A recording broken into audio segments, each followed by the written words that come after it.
All right, welcome back into the Sports Source. This segment brought to you by English Mountain Spring Water. Who knew that the best tasting water in the world came from a pure natural spring in Dandridge? I did not. I was amazed when I learned this. Naturally alkaline water delivered right to your home or office by the team at English Mountain Spring Water.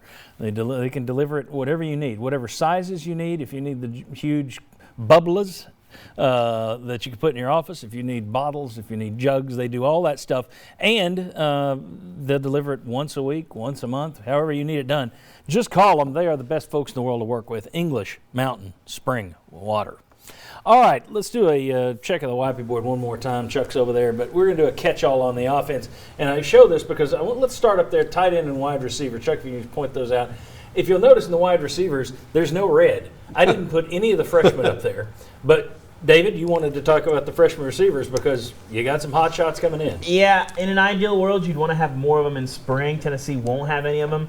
But Tennessee did sign, one of, if not the best group of receivers in the country this year in the 2020 class. You know about Jalen Hyatt, you got a ton of speed there. You get some really good size, some big bodies in Malachi Wideman, D. Beckwith. Additionally, you add Jimmy Callaway to that group. Maybe Jimmy Holiday. Yeah, maybe Jimmy Holiday eventually. He might get some work there. But you have so much, potential there for guys to come in. I think when you look at that group, and you see that some of those guys have been on campus for a while and have not really found a way to contribute more than literally just like a handful of catches. If some of those freshmen can come in, it's not difficult to make a big impact as a true freshman receiver.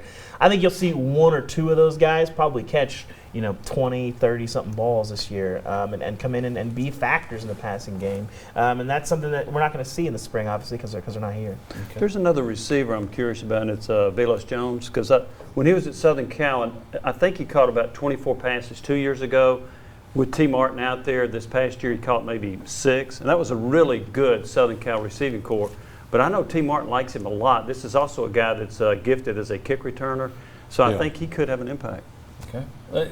The other thing I wanted to point out when we talked about tight ends, which are up there as well, Austin Pope, pretty much guaranteed, but you get Princeton Fat, Jacob Warren, Sean Brown, Jackson Lowe. There are other guys coming in that you could put in that mix.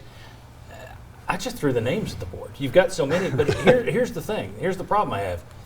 Tight end has always been such an overlooked position in the Tennessee offense, not in terms of run blocking, but in terms of pass receptions.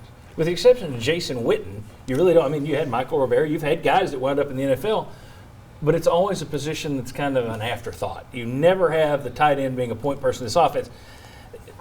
Will Jim Chaney change that this year, or do you once again anticipate it's going to be Pope, but it's mainly going to be a blocking position? I don't see it. I mean, I think you look at that group, there's not a lot of guys that are like proven pass catchers. Princeton Fan, a converted fullback. Right. Your highest rated, incoming guy at tight end, Jackson Lowe, 4-star guy. He only had like 30 catches his sophomore year, or his senior year of high school. So these are guys that they want to have road graders as much as they do, pass through catchers. And you had Don Wood Anderson last year, he was as good an athlete in the game as you can, and paper, they didn't. great, he didn't get a ton of targets. Over they went after 12.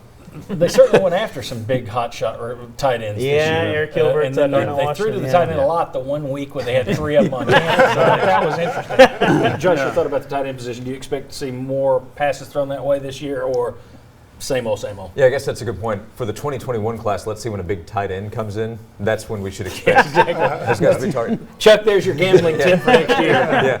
No, I agree. Princeton Fant and Jacob Warren, those are two guys that have, I think, pass-catching ability, the makeup of kind of like a hybrid receiver tight end.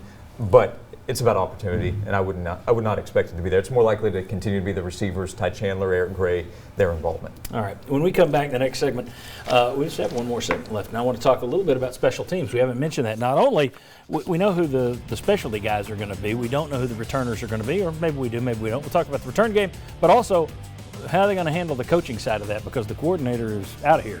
Come on back. We'll discuss on the Sports Source.